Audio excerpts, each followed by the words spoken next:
Judgment in the matter of Edwards on behalf of the estate of the late Thomas Arthur Watkins versus Hugh James Ford, Simey Solicitors. Lord Lloyd-Jones will explain the decision of the court.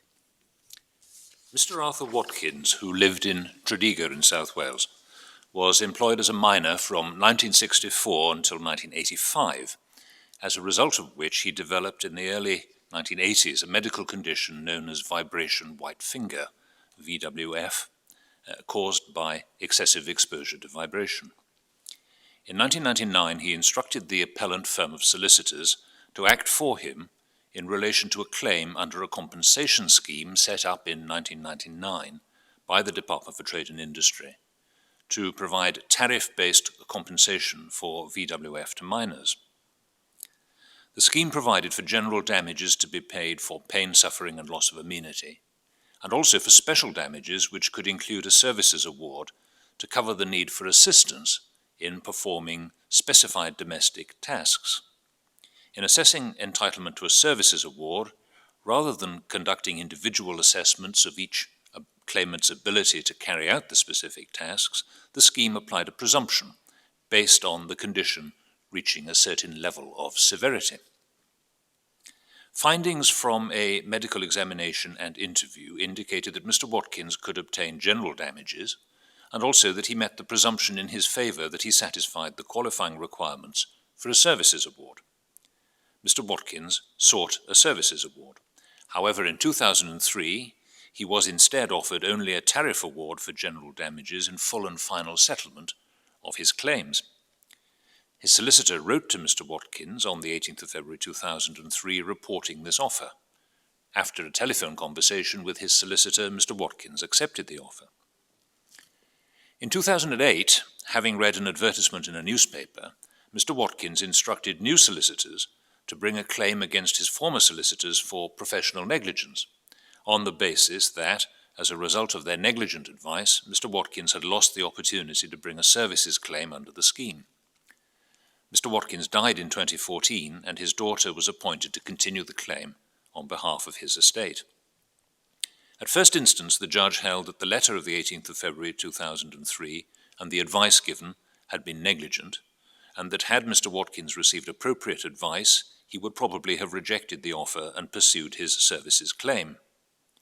However, a medical expert jointly instructed by the parties to the professional negligence proceedings had provided a report that concluded that Mr. Watkins' symptoms would have been insufficient for him to succeed on a services claim. The judge therefore held that Mr. Watkins had suffered no loss and dismissed the claim. Mr. Watkins successfully appealed to the Court of Appeal, which decided that the trial judge had been wrong to determine the value of the services claim on the basis of the further medical report that would not have been available at the time of the notional claim. The appellant now appeals against that decision.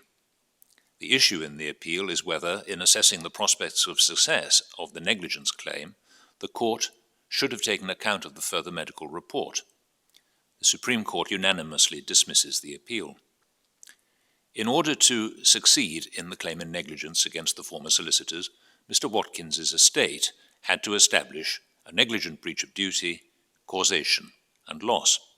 It established the first two, but in respect of loss, it had to prove that in losing the opportunity to pursue the claim for a services award, Mr. Watkins lost something of value.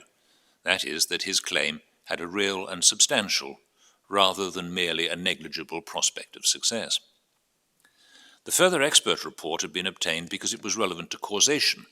That is, whether Mr. Watkins's failure to pursue a services claim arose from negligent advice or from an inability to assert truthfully that he had lost the ability to perform activities that would qualify him for a services award. As a result, the expert had been instructed not to apply the presumption used under the scheme. However, the estate had succeeded in establishing causation at the trial, and that was not challenged on appeal. The further expert report was not relevant to the issue of loss.